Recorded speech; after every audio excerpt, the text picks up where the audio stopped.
Berikan tanggapan terhadap satu kasus seperti ini yang sudah 8 tahun yang lalu, ya saya kira kita harus memberikan perhatian kan. Sebenarnya tanpa presiden bicara pun sebenarnya Polri sudah harus bertindak.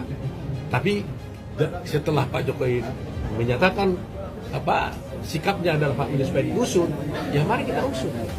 Yang benar kita nyatakan benar, yang salah kita nggak salah.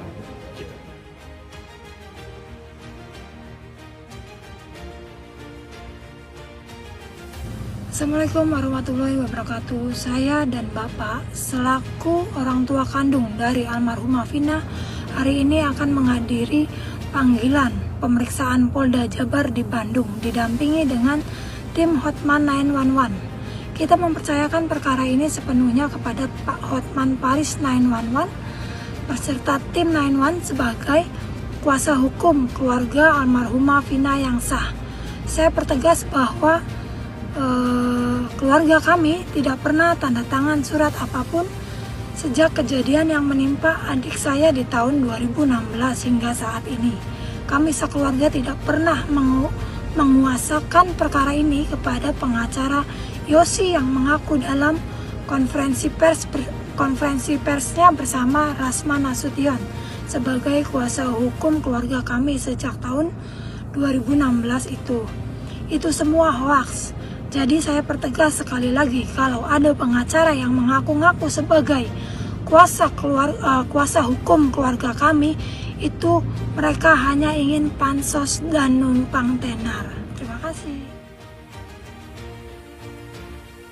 Halo para wartawan,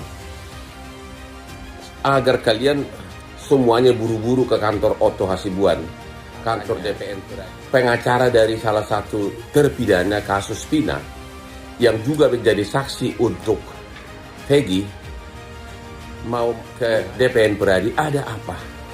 Ada apa sampai seorang pengacara dari salah satu kuasa hukum terpidana Otto Hasibuan, ketua DPN Peradi, diduga ya, pengacara yang mengadu tersebut adalah kuasa hukum dari satu terpidana yang menyatakan Peggy pelakunya. Sedangkan yang 5 orang lagi di BAP tahun 2024. Kenapa justru yang datang ke Otto Hasibuan ini kuasa hukum dari satu pelaku yang mengaku ada apa? Kok sampai pengacara mengadu? Pasti serius. Apakah nggak tahu lah. Jangan seperti pengacara Ono. Ada pengacara yang Ono yang nebeng nimbrung. Dilihat Hotman makin top, dia pengen coba-coba panjang. Jangan sampai pansos untuk bantu rakyat kecil.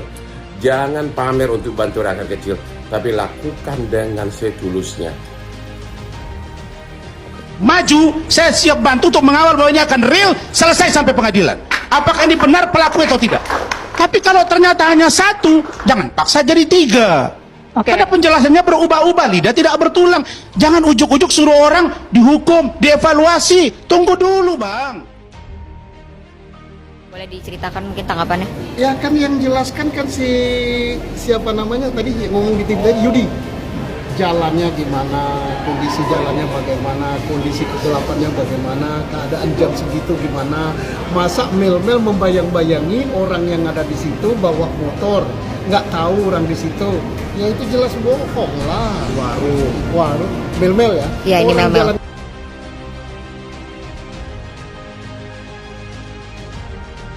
Kasus Vina saat ini masih terus menjadi perhatian publik.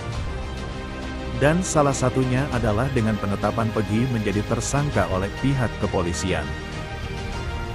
Banyak masyarakat dan netizen yang percaya bahwa Peggy tidak bersalah. Maka salah satu yang memberikan komentar Peggy menjadi tersangka adalah Hotman Paris. Dan salah satu keinginannya adalah agar Peggy mendapatkan bantuan hukum, dan menurut Hotman Paris yang seharusnya membantu dan berikan bantuan hukum adalah Otto Hasibuan. Selain itu, suara agar Peggy dibebaskan sudah banyak yang menyuarakan. Salah satunya adalah Susno Duaji. Namun Susno Duaji sebutkan Peggy harus buktikan jika dia bukan orang yang terlibat membunuh Vina. Tak hanya Susno Duaji, Otto Hasibuan juga menjelaskan bahwa memang Peggy harus dibebaskan jika tidak ada bukti-bukti yang menguatkan dirinya sebagai tersangka pembunuh Vina. Simak berita yang kedua. Ayah Peggy ngaku anaknya didatangi orang tegap di penjara, Rasman Nasution bilang ngarang.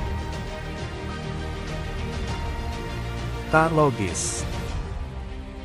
Ayah Peggy Setiawan, Rudi Irawan mengaku anaknya didatangi 2 orang berbadan tegap di penjara Polda Jawa Barat pada malam hari. 2 orang tegap itu memaksa Peggy Setiawan menandatangani surat.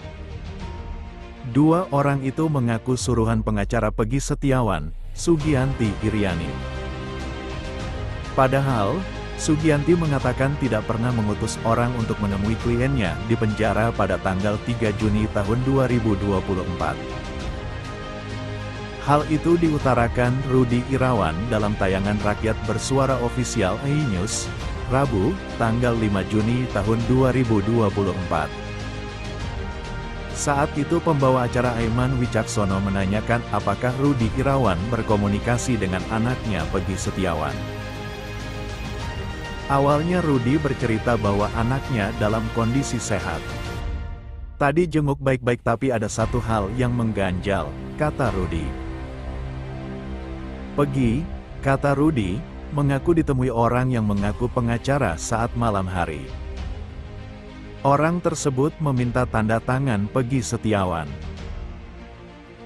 Peggy yang ditahan atas kasus pembunuhan Vina Cirebon itu mengaku tidak mengetahui orang tersebut.